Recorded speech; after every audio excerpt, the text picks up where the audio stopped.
Bismillah, assalamualaikum, halo semuanya. Terima kasih masih ada di Wayne Anthony dalam kisah terbaru dalam judul Susuk Ketujuh. Ini dia selengkapnya. Indah Cantika bukan gadis yang buruk rupa. Kulitnya sawo matang, hidungnya mancung, dan rambutnya lebat terurai sampai pinggang. Tapi di mata Indah sendiri, semua itu tidak pernah cukup. Sejak remaja, setiap kali bercermin, ia selalu menemukan kekurangan. Pipi yang dianggapnya terlalu tembem, mata yang kurang tajam, dan senyum yang menurutnya datar. Ia tumbuh dengan rasa tidak puas pada dirinya sendiri, perasaan yang terus menumpuk seiring waktu. Di sekolah, Indah sering iri melihat teman-teman yang mendapat perhatian dari lelaki. Ia bukan tipe yang dilirik pertama kali. Bahkan saat ia berusaha berdandan atau mengenakan pakaian terbaiknya, tetap saja ada yang lebih mempesona di mata orang lain. Itulah yang membuatnya tumbuh menjadi pribadi pendiam, namun menyimpan api yang menyala di dalam hati, api keinginan untuk menjadi yang paling menarik. Cinta pertama Indah pun berakhir pahit. Ia pernah jatuh cinta pada senior di kampusnya, pria berkacamata dengan senyum hangat bernama Reza. Tapi Reza justru jatuh hati pada sahabat Indah sendiri yang berpenampilan lebih mencolok. Saat itulah Indah merasa bahwa cinta dan penerimaan hanya datang pada mereka yang memiliki penampilan sempurna. Setelah putus cinta berkali-kali dan terus merasa tidak pernah cukup, Indah mulai mencari jalan pintas. Ia mulai mencari tahu tentang cara-cara tradisional untuk meningkatkan aura dan pesona. Sampai akhirnya, dari bisik-bisik para perempuan di salon langganannya, ia mendengar nama yang membuatnya penasaran, Mak Lemah. Kalau kamu mau benar-benar cantik, bukan cuma dari luar, tapi sampai dalam, cari Mak Lemah. Begitu kata seorang perempuan separuh baya sambil membetulkan rambut palsunya. Tapi ingat, jangan main-main. Sekali masuk jalurnya, kamu harus siap menanggung akibatnya. Indah mendengar nama itu berulang kali. Katanya, Mak Lemah tinggal di pinggiran desa, tak jauh dari kebun karet, dan hanya menerima perempuan. Ia tak sembarang membuka praktek, hanya yang direkomendasikan dari mulut ke mulut yang boleh datang. Dengan penuh tekad, Indah mencari tahu keberadaan dukun itu. Ia bahkan menyuap seorang tukang ojek desa untuk membawanya ke rumah panggung kecil yang dikelilingi pohon-pohon tua. Di sanalah ia pertama kali bertemu Mak Lemah, seorang perempuan tua berkulit legam, bermata tajam seperti burung hantu, dengan rambut panjang dibiarkan terurai acak. "Cantik itu racun, Nak," kata Mak Lemah tanpa ditanya. Suaranya serak seperti daun kering diseret angin. "Tapi kalau itu yang kau inginkan, aku bisa bantu. Tapi ingat, semakin dalam kau masuk, semakin mahal harga yang harus kau bayar." Indah tak menggubris peringatan itu. Yang ia pikirkan hanya satu. Ia ingin semua mata tertuju padanya. Ia ingin menjadi pusat dunia setiap kali melangkah. Maka pada malam Jumat Kliwon, Mak Lemah mulai prosesi pertamanya, menanam susuk emas halus di pipi kanan Indah. Rasanya hangat saat jarum kecil itu menembus kulit. Mak Lemah merapal mantra dalam bahasa tua, entah Jawa kuno atau mungkin lebih purba dari itu. Setelah selesai, wajah Indah terasa sedikit kebas, tapi tak ada darah, tak ada bekas luka. Namun esoknya saat ia berdiri di depan cermin, sesuatu telah berubah. Matanya tampak lebih hidup, senyumannya seperti mengandung daya tarik yang sulit dijelaskan. Dan yang lebih mencolok, cara orang-orang menatapnya. Di jalan, lelaki-lelaki yang biasanya lewat biasa saja, kini melirik berulang kali. Bahkan seorang pedagang buah memberinya semangka gratis, hanya karena senyumnya. Itu semua membuat jantung Indah berdegup lebih cepat. Rasanya seperti candu. Indah kembali ke Mak Lemah sebulan kemudian. Kali ini, ia minta susuk di bibir agar ucapannya memikat siapa saja yang mendengarnya. Setelah itu ia meminta di leher, di pelipis, dan seterusnya. Setiap susuk yang ditanam menambah daya tarik yang tak bisa dijelaskan logika. Dan setiap kali pulang dari rumah Mak Lemah, Indah merasa satu langkah lebih dekat menjadi wanita yang ia impikan. Namun, meski semua mata memuja dan banyak pria memohon cintanya, di dalam hatinya masih ada kekosongan yang tak bisa diisi. Indah mulai memahami satu hal yang menakutkan. Semakin cantik ia terlihat, semakin besar rasa tidak puas yang tumbuh dalam dirinya. Seolah-olah kecantikan bukan lagi tujuan, tapi perlombaan tanpa garis akhir. Dan dalam kesunyian malam, di kamarnya yang sepi, Indah kadang menangis tanpa tahu kenapa. Padahal ia sudah mendapatkan semua yang dulu ia dambakan. Namun saat matanya menatap bayangan sendiri di cermin, ia tahu masih ada yang kurang, masih ada yang harus diperbaiki, masih ada yang bisa dibuat lebih sempurna. Beberapa hari setelah tanam susuk di bibir, Indah merasakan perubahan lagi. Suaranya terdengar lebih dalam, lebih hangat, dan saat ia bicara, orang-orang diam mendengarkan. Penjual kopi di kantin kantornya memberi bonus roti bakar setiap kali ia datang. Seorang klien pria bahkan memberikan tas bermerek setelah presentasi dan deal hanya karena merasa terhipnotis oleh cara Indah menjelaskan. Indah makin percaya diri, namun seiring meningkatnya pujian dan perhatian, muncul pula rasa tak cukup. Bibir sudah indah, lalu apa? Yang lainnya pun dipasang semua. Cantik seperti lilin, terang, tapi meleleh pelan-pelan, kata Mak Lemah waktu itu. Setelah semua bagian tubuh, muka, leher, dan lain-lainnya, bibir juga, efeknya terasa semua. Semua orang terpesona, terpana, hanya untuk melihatnya lebih lama, menjadi pusat perhatian di setiap pertemuan. Namun malam-malam sepinya semakin sunyi. Ia mulai merasakan bahwa kecantikan ini tidak membawa kedekatan sejati. Pria-pria datang dan pergi, terpesona, tergila-gila, tapi tak satu pun benar-benar menyentuh jiwanya, mencintainya. Semua hanya menginginkan permukaan. Apakah puas? Tidak. Indah kembali mencurigai matanya. Kenapa mata orang masih bisa berpaling darinya? Bukankah seharusnya semua mata terpaku? Ia kembali ke Mak Lemah untuk mengaktifkan agar lebih maksimal susuk yang sudah ditanam di pelipisnya, supaya siapapun tambah menatapnya lebih lama, tak bisa berhenti. Dan saat itu Mak Lemah mulai lelah bicara. Ia hanya menatap Indah lama, lalu menunduk tajam. Ini jalanmu, aku hanya perantara, aku tidak ikut-ikutan setelahnya, katanya pelan, dan lagi-lagi ritual pun dilakukan. Setelah susuk itu, Indah merasa seperti memiliki sihir dalam tatapannya. Setelah diaktifasi, sekali menoleh, pria-pria berhenti bicara, wanita-wanita merasa tersaingi, bahkan beberapa dari teman wanitanya mulai menjaga jarak. Di media sosial, followersnya bertambah ribuan hanya dalam hitungan hari. Namun hati Indah makin sunyi dan perasaannya makin ganjil. Ada suara kecil dalam pikirannya yang selalu berkata, masih kurang, masih belum sempurna. Ia mulai terganggu dengan bentuk tubuhnya. Ia ingin lebih menggoda, maka ia minta susuk kelima. Tanam susuk di bokong agar bentuk tubuhnya seperti gitar Spanyol, lengkung sempurna, yang membuat pria menoleh 2 kali. Kali ini ritualnya berbeda. Mak Lemah meminta darah ayam cemani sebagai syarat. Indah menyanggupi tanpa ragu. Bahkan ia sendiri yang menyembelih ayam itu di halaman belakang, lalu menampung darahnya. Setelah susuk kelima, Indah tak bisa lagi berjalan santai di jalan. Lelaki mulai berani bersiul, bahkan menyentuh tanpa izin. Tapi Indah bukannya marah, ia merasa menang. Setiap sentuhan tak diundang, setiap tatapan liar adalah bukti bahwa kecantikannya bekerja. Namun kemenangan itu semu. Ia mulai merasa kelelahan, tak hanya fisik, tapi batin. Tidurnya tak pernah pulas. Mimpi-mimpi buruk mulai muncul, terutama setelah ia memasang susuk ke-6 di lengan. Alasan Indah, ia ingin ketika berjalan tubuhnya tampak sempurna dari segala sudut. Lengannya terutama tuh yang gembler, tak ada bagian yang biasa. Lengan yang indah katanya melengkapi sosok wanita impian. Kini 6 susuk tertanam di tubuh Indah. 6 bagian tubuh telah disempurnakan oleh kekuatan Mak Lemah dan mantra-mantra kuno. Namun satu pun belum membuatnya benar-benar puas.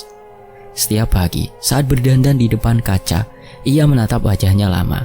Bibirnya sudah seperti lukisan, lehernya ramping, panjang, tatapannya menggoda, tubuhnya berisi di tempat yang tepat.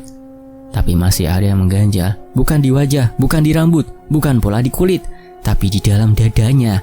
Ia merasa masih kosong, seperti ada kekuatan yang belum menyatu, seolah semua bagian tubuh telah sempurna, tapi belum satu pun yang membuatnya merasa utuh. Ia mulai bertanya-tanya, bagian mana yang harus disentuh lagi? Apa yang masih bisa dibuat lebih dari ini? Indah menatap dadanya di cermin, lalu mengangkat alisnya pelan. Muncul satu pikiran yang membuat tubuhnya menggigil, namun bibirnya tersenyum kecil. Di sini, bisiknya. Hujan turun sejak sore. Gerimis kecil yang makin lama berubah jadi hujan lebat, mengguyur kota seperti air cucian langit yang jenuh dengan dosa manusia.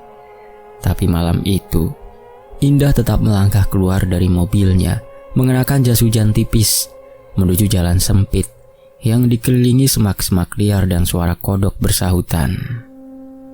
Langkahnya mantap, sepatu hak tingginya tak cocok dengan tanah becek. Namun ia seperti tak peduli, tubuhnya sudah terlalu lama dibentuk untuk berdiri di atas pujian, bukan lumpur. Tapi kali ini, ia menapak lumpur dengan satu tujuan, susuk ketujuh. Rumah Mak Lemah masih berdiri bisu di ujung jalan. Pohon ketapang tua di depan rumah itu masih tampak seperti makhluk yang sedang merunduk. Daunnya basah kuyup dan anginnya membawa suara-suara aneh. Tapi Indah sudah terbiasa dengan suasana seperti itu. 3 tahun terakhir, ia telah menjadi pelanggan tetap Mak Lemah. Setiap datang, selalu membawa satu bagian tubuh yang ingin diubah. Malam ini, di tahun ketiga, giliran dadanya. Indah mengetuk pintu 2 kali.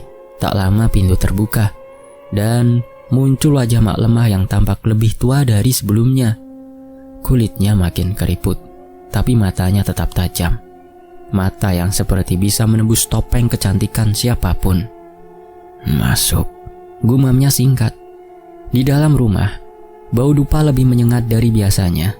Ada aroma kayu cendana bercampur kemenyan. Dan dari pojok ruangan, terdengar suara gemerincing lonceng kecil yang tergantung di jendela. Indah melepas jas hujannya dan duduk di atas tikar pandan yang sudah tak lagi wangi. Ia membuka tas, mengambil sebuah amplop coklat tebal dan meletakkannya di depan Mak Lemah. Saya ingin susu ketujuh, Mbah. Di sini, katanya pelan sambil meletakkan telapak tangan di atas dadanya sendiri. Saya ingin lebih besar, lebih menggoda, lebih menarik perhatian. Mak Lemah memandangi Indah lama, seolah menimbang, bukan pada keinginannya, tapi pada sesuatu yang lebih dalam, seperti melihat isi dada yang belum disentuh logam atau mantra. Kau tahu aturan lamanya, Indah. 7 adalah angka sampurna, tapi juga batas antara dunia manusia dan sesuatu yang lebih dalam, ujar Mak Lemah lirih. Sekali kau melangkah ke susu ke-7, tak ada yang bisa kau tarik kembali, dan aku hanya perantara. Aku tidak mau ikut-ikutan. Indah menarik nafas dalam. Apapun itu, saya siap, Mak. Tidak ada jaminan ini berjalan seperti sebelumnya. Tubuh manusia bukan tempat sempurna bagi kekuatan yang terus ditanam. Kau sudah isi pipi, bibir, leher, pelipis, bokong, lengan, sekarang dada. Kau yakin tubuhmu masih sanggup menahan semuanya? Indah menatap mata Mak Lemah, lalu mengangguk pelan. Tak ada keraguan. Ia ingin menjadi lambang kecantikan yang tak terbantahkan. Jika 6 susuk sudah membuat pria-pria membungkuk di hadapannya, maka yang ke-7 akan membuat mereka sujud. Mak Lemah tak berkata apa-apa lagi. Ia bangkit dan berjalan ke rak tua, menarik laci kecil berukir, lalu mengeluarkan sebuah kotak kayu hitam. Di dalamnya tergeletak sebatang jarum kecil, hanya sekitar 1 cm. Tapi warna jarumnya tak seperti biasanya, bukan emas murni seperti susuk sebelumnya. Warna jarum itu kemerahan, seperti darah yang mengering. Kilau emasnya bercampur guratan kehitaman yang tampak hidup saat terkena cahaya lilin. Ini bukan logam biasa. Ini susuk ketujuh, emas cair yang dicampur dengan serpihan tulang babi tunggal yang sudah dikeringkan 7 hari di bawah sinar bulan mati. Jelas Mak Lemah sambil mengangkat jarum itu dengan pinset kayu. Mantranya juga berbeda. Tak semua orang boleh tahu, tapi kau sudah berada di titik yang tak bisa mundur. Indah membuka kancing blusnya perlahan, memperlihatkan dadanya yang sudah indah seperti namanya. Tapi menurutnya masih belum cukup. Ia berbaring di tikar. Dingin mulai merambat dari lantai ke punggungnya, tapi ia menggigit bibir dan menahan. Mak Lemah duduk di sampingnya, mulai merapal mantra dengan suara parau dalam bahasa yang entah dari zaman mana. Lalu perlahan-lahan jarum itu ditancapkan tepat di tengah dadanya, di atas tulang dada, sedikit ke kiri. Rasa nyerinya berbeda, bukan seperti ditusuk jarum biasa. Ini lebih panas, seperti bara kecil yang menembus kulit dan merambat ke jantung. Indah menjerit, tapi hanya sejenak. Sesudah itu, tubuhnya terasa hangat, lalu ringan. Nyeri itu digantikan sensasi aneh, seperti ada sesuatu yang menyatu dengan dirinya, tapi juga mengendap dalam diam. Matanya terbuka perlahan, nafasnya memburu, tapi di sela sakit, ada senyum puas di bibirnya. Mak Lemah menyeka keringat di pelipis Indah dengan handuk kecil. Sudah selesai, tapi ingat, mulai malam ini, tubuhmu bukan lagi tubuh yang sama. Indah duduk perlahan menatap dadanya. Tak ada luka, tak ada darah, tapi ia bisa merasakan denyutnya berbeda. Seperti ada sesuatu yang bernafas di bawah kulitnya. Ia merogoh tasnya dan mengeluarkan satu amplop lagi. Mak Lemah menerimanya tanpa bicara. Malam itu sunyi kembali. Hanya suara hujan di luar yang menjadi saksi bahwa satu langkah baru telah diambil oleh seorang wanita yang terobsesi untuk menjadi sempurna. Langkah yang tak akan pernah bisa ditarik kembali. Sejak malam susuk ketujuh ditanamkan ke tubuhnya, dunia seolah berubah bagi Indah Cantika. Ia bangun keesokan harinya dengan rasa ringan yang ganjil. Langkahnya lebih tenang, senyumnya lebih lembut, tapi menyimpan daya magnet yang tak terlihat. Dada yang semula biasa saja, kini terlihat lebih menggoda, lebih tegak, seolah mengundang pandangan tanpa izin. Namun bukan perubahan fisik yang paling mencolok, melainkan aura yang ia bawa. Hari itu, saat Indah masuk ke ruang kantor, suasana menjadi hening. Seorang rekan pria menjatuhkan pena dari tangannya saat melihat Indah berjalan melewati lorong. Sekretaris kepala bagian yang biasanya ketus, kini menawarkan kopi tanpa diminta. Bahkan satpam gedung yang biasanya tak pernah mengangguk, kini menatap lama dan tersenyum malu-malu. Dan itu baru permulaan. Setelah beberapa hari, Indah mulai menerima pesan-pesan dari pria yang sebelumnya hanya memandangnya dari jauh. Ada pegawai muda dari divisi keuangan yang memberinya bunga dengan catatan, "Saya tahu, saya hanya pegawai biasa, tapi saya rela menjadi siapa saja untukmu." Ada pula direktur cabang yang sudah menikah, mengirimkan undangan makan malam dengan kode-kode yang tak perlu dijelaskan. Indah tak menanggapi semuanya. Ia hanya menikmati perhatian itu seperti ratu yang duduk di singgasananya, membiarkan para pelayan menjilati kakinya dengan sukarela. Ia sadar bahwa kini kekuatan itu telah tumbuh tanpa bisa dihentikan. Tapi semuanya berubah lebih kelam ketika pria-pria itu mulai berperang untuk dirinya. Salah satunya adalah Randy dan Arya, dua saudara kandung yang bekerja di perusahaan berbeda, tapi bertemu dalam satu acara gala tempat Indah menjadi tamu undangan khusus. Malam itu, Indah hanya mengenakan gaun hitam bludru dengan belahan dada yang dalam. Ia tak banyak bicara, hanya tersenyum dan mengangguk. Tapi senyuman itu cukup untuk membuat dua kakak beradik itu jatuh dalam permainan yang tak mereka sadari. Keesokan harinya, mereka mulai berebut. Arya mengirim mobil mewah sebagai hadiah, sementara Randy mengundang Indah berlibur ke Bali dengan jet pribadi. Keduanya tak tahu bahwa Indah tidak benar-benar menginginkan siapapun. Ia hanya menikmati permainan itu. Dan setiap kali mereka bersaing, Indah merasa dirinya lebih kuat, lebih hidup, lebih sempurna. Namun persaingan itu memburuk dengan cepat. Dari saling kirim hadiah menjadi saling menyindir di media sosial. Dari debat di grup keluarga menjadi perkelahian fisik hingga akhirnya Arya ditemukan tewas mengenaskan di apartemennya. Lehernya dicekik dengan dasi sutra yang pernah ia kenakan saat makan malam bersama Indah. Randy ditangkap sebagai tersangka utama.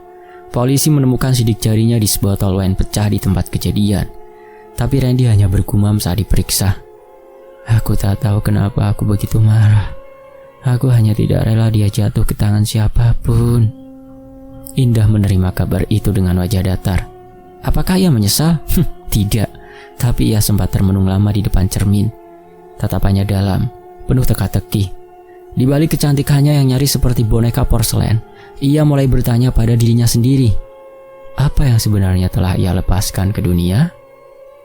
Di lingkungan rumah, rumor mulai menyebar. Ibu-ibu membicarakannya diam-diam. Ada suami tetangga yang mendadak menceraikan istrinya setelah diam-diam bertemu Indah di minimarket. Istri itu menangis berhari-hari. Tak paham kenapa sang suami tiba-tiba berubah begitu drastis hanya karena satu kali tatap. Ada juga penjaga klinik gigi di dekat tempat tinggal Indah yang tertangkap mengintip kamar Indah dari pohon jambu malam-malam. Saat ditanya pihak berwajib, lelaki itu hanya menjawab, "Saya tidak bisa menahan diri.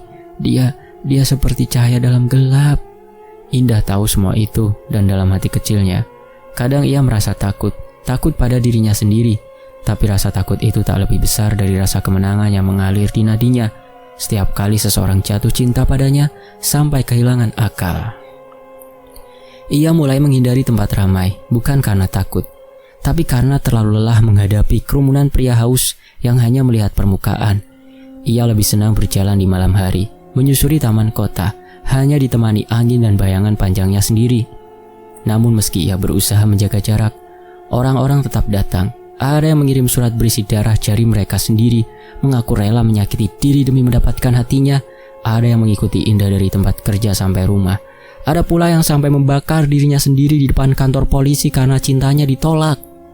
Indah tak lagi bisa membedakan batas antara pesona dan kutukan, antara kecantikan dan kematian. Setiap langkahnya seolah menebar benih gila bagi siapapun yang melihat. Dan di balik semua itu, dada kirinya kadang terasa berdenyut aneh, seperti ada sesuatu yang tertawa perlahan di dalamnya. Waktu terus berjalan, efek dari susuk mulai muncul. Indah mulai sering pingsan, awalnya hanya sesekali. Saat ia baru selesai meeting di kantor, kepalanya terasa ringan lalu gelap. Ketika ia siuman, ia sudah terbaring di ruang istirahat dengan 3 orang pria menungguinya. Panik. Salah satunya adalah Pak Arman, atasannya yang beberapa kali mengajaknya makan malam. Kamu tiba-tiba jatuh, Indah, tanpa suara, tanpa tanda. Indah hanya tersenyum kecil dan berkata, ia kurang tidur. Tapi itu bohong. Ia tidur cukup. Hanya saja tidurnya sekarang terasa aneh.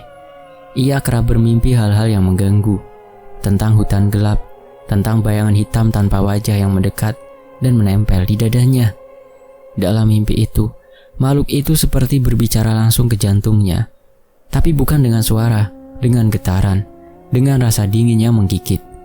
Seminggu kemudian, pingsannya semakin sering, dan tiap kali sadar, ia selalu berada di tempat yang berbeda dari sebelumnya. Pernah suatu malam, ia tertidur di ranjang, tapi bangun di kamar mandi, dengan tubuh basah kuyup dan tangan gemetar. Di lain waktu ia sadar di dapur, dengan pisau dapur yang menempel di telapak tangannya, seperti baru saja akan digunakan untuk sesuatu. Namun yang paling mengerikan adalah saat ia bangun dengan luka-luka cakar di wajah. Garis-garis merah menggores dari pelipis sampai dagu. Bekas luka segar, berdarah dan perih saat disentuh. Tapi tak ada satupun kuku tangannya yang kotor atau rusak. Ia bahkan memotong kukunya seminggu sebelumnya. Lalu siapa yang mencakar wajahnya? Ia menatap pantulan wajahnya di cermin dan merasa asing. Wajah itu cantik, seperti biasa. Tapi di balik cantik itu, ada sesuatu yang menyeramkan. Seolah bukan hanya dirinya yang tinggal di tubuh itu. Perubahan paling mencolok justru terjadi di dadanya. Dada sebelah kiri, tempat susuk ketujuh ditanam, mulai membesar tidak wajar. Awalnya hanya seperti bengkak kecil, tapi semakin hari ukurannya bertambah. Dada kanan masih tampak normal, indah seperti hasil susuk sebelumnya, tapi yang kiri mengembang, membengkak, seolah ada sesuatu di dalamnya yang terus tumbuh. Indah mencoba menyembunyikannya. Ia memakai bra ketat, mengenakan pakaian gelap dan menghindari tatapan pria. Tapi ia tahu, cepat atau lambat, ini tak bisa disembunyikan. Dan benar, suatu malam saat ia mencoba tidur, rasa nyeri di dadanya membuatnya terbangun. Dada kirinya terasa panas, seperti dibakar dari dalam. Ia membuka bajunya dan melihat sesuatu yang membuat jantungnya nyaris berhenti. Di bawah kulit dadanya yang membesar, ada gerakan, seperti sesuatu yang merayap, berpindah, bukan denyut jantung, tapi seperti ular kecil yang menari di bawah permukaan. Kulitnya pun mulai berubah warna, kekuningan, lalu membiru keunguan, seperti memar yang tak kunjung sembuh. Indah tak tahan lagi. Malam itu juga, ia kembali ke rumah Mak Lemah, dengan tubuh gemetar dan nafas tak teratur. Ia mengetuk pintu 3 kali. Mak Lemah membukakan pintu dalam diam, seolah sudah tahu Indah akan kembali. Perempuan tua itu menatap Indah dari kepala sampai kaki, lalu matanya berhenti di dada kiri Indah. "Kau terlalu cepat datang. Apakah efeknya sudah kau rasa?" kata Mak Lemah lirih. "Ada yang salah, Mak. Dada saya ada yang tumbuh. Saya pingsan. Saya mencakar diri sendiri. Saya bukan diri saya lagi, Mak." Mak Lemah menghela nafas, lalu menyuruh Indah masuk dan berbaring di tikar tua. Tanpa banyak bicara, Mak Lemah menyiapkan mangkuk air, kembang 7 rupa dan dupa. Ia mulai merapal mantra, lalu menyentuh dada Indah perlahan. Tangannya yang sudah keriput bergerak di atas kulit yang memar, mencoba mencari jarum susuk ketujuh. Namun setelah 10 menit merapal, Mak Lemah berhenti. Wajahnya pucat, tangan yang biasanya mantap kini gemetar. "Jarumnya tidak ada." Indah terkejut. "Apa maksudnya, Mak? Bukankah Mak yang menanamnya?" "Aku memang menanam, tapi jarum itu seharusnya tetap di sana, mengendap di bawah kulit, tapi sekarang seolah menghilang atau lebih buruk dari itu, bergerak sendiri." Indah menangis. Ketakutannya bukan lagi soal kecantikan, tapi kehilangan kendali atas tubuhnya sendiri. Ia memegang tangan Mak Lemah erat. "Ambil, Mak. Saya mohon cabut saja, Mak. Saya tak mau lagi. Saya menyesal." Tapi Mak Lemah hanya menatapnya dengan mata kosong. "Ini bukan lagi milikmu sepenuhnya, Indah. Kau sudah membuka pintu yang tidak bisa ditutup. Susuk ketujuh bukan hanya logam, ia adalah ikatan." Indah terduduk lemas. Angin malam masuk lewat celah dinding, membawa hawa dingin yang menusuk. Dan untuk pertama kalinya sejak ia mengenal Mak Lemah, Indah merasa dirinya benar-benar telah melangkah terlalu jauh.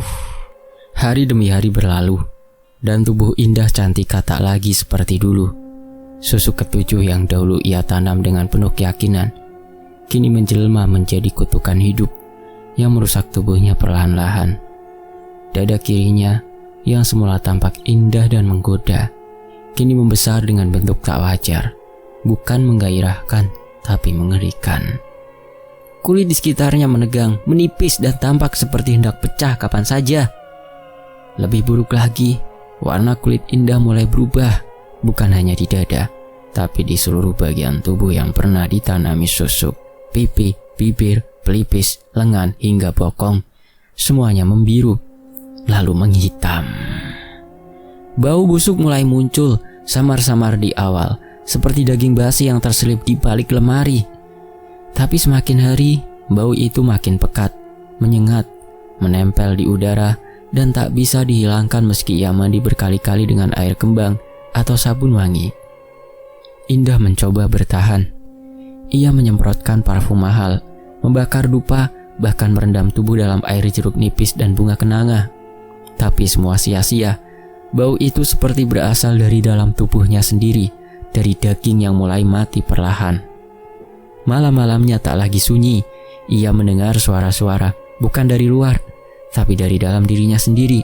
Bisikan lirih dari dada kirinya, seperti suara halus anak kecil yang tertawa, lalu menangis, lalu menjerit. Suara itu datang saat ia mencoba tidur, membuatnya terbangun dengan keringat dingin dan muntah darah. Suatu pagi, ketika ia membuka jendela untuk sekadar menghirup udara, seorang tetangganya, Buminah, yang sedang menyapu halaman depan rumah tiba-tiba menjerit dan menutup hidung. "Astagfirullah, baunya dari mana ini? Macam bangkai tikus 10 ekor." Tetangga lainnya mulai berdatangan. Ada yang menyangka saluran air, ada pula yang menduga ada hewan mati di plafon. Tapi semuanya mengarah ke satu tempat, rumah Indah. Dalam waktu 3 hari, rumah itu menjadi bahan gunjingan. Setiap langkah Indah keluar rumah selalu diiringi bisikan, tatapan jijik, dan raut ketakutan. Padahal dulu ia adalah pusat perhatian, lambang kecantikan yang dipuja. Tapi kini wajah cantiknya tertutup luka cakar yang tak pernah sembuh, dan tubuhnya dibalut pakaian longgar untuk menyembunyikan pembusukannya makin parah. Suatu malam, seorang ibu muda yang tinggal tepat di sebelah rumah Indah mengetuk pintunya. Wajahnya pucat dan suaranya terdengar gemetar. "Maaf Mbak Indah, tapi warga sudah bicara. Kami tidak sanggup lagi tinggal berdampingan. Bau dari rumah ini membuat anak saya muntah setiap malam." Indah tak menjawab. Ia hanya berdiri di balik pintu, menahan nafasnya sendiri. Ia tak bisa menyangkal, bahkan dirinya pun tak tahan dengan bau tubuhnya sendiri. Sudah seminggu, ia tak makan dengan benar. Karena setiap kali menyuap makanan, ia muntah. Bukan karena makanan basi, tapi karena tubuhnya sendiri terasa seperti busuk dari dalam. 2 hari setelah itu, Indah meninggalkan rumah. Tanpa suara, tanpa pamit, hanya dengan satu koper dan selimut tipis. Ia menyusuri jalan kecil di pinggiran kota, lalu menetap di sebuah gubuk tua di belakang kebun bambu. Gubuk itu sudah lama kosong, reot, dengan dinding bolong dan atap bocor. Tapi itu satu-satunya tempat yang tak akan menolak keberadaannya. Hari-hari di sana terasa lebih lambat, sunyi, tak ada sinyal, tak ada suara kendaraan, tak ada cermin. Ia hanya duduk di pojok gubuk, tubuh dibalut kain lusuh, mencoba tak mencium tubuhnya sendiri, tapi gagal. Bau itu semakin menusuk, busuk dan asam bercampur bau darah, dan sesuatu yang seperti besi berkarat. Ia muntah setiap malam, kadang darah, kadang hanya cairan hitam yang kental. Tubuhnya kini makin membusuk, dada kirinya telah menghitam sepenuhnya, kulitnya melepuh lalu mengelupas.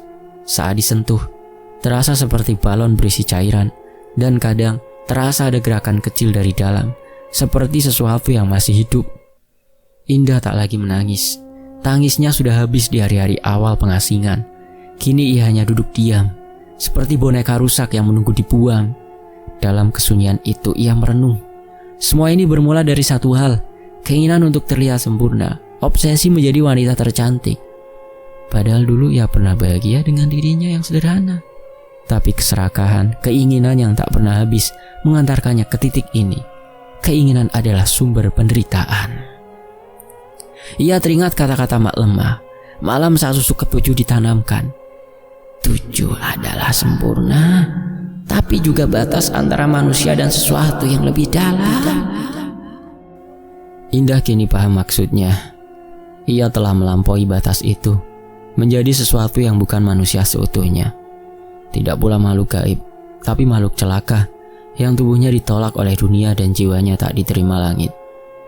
Dalam gelap ia berbisik sendiri, tak ada kecantikan yang abadi.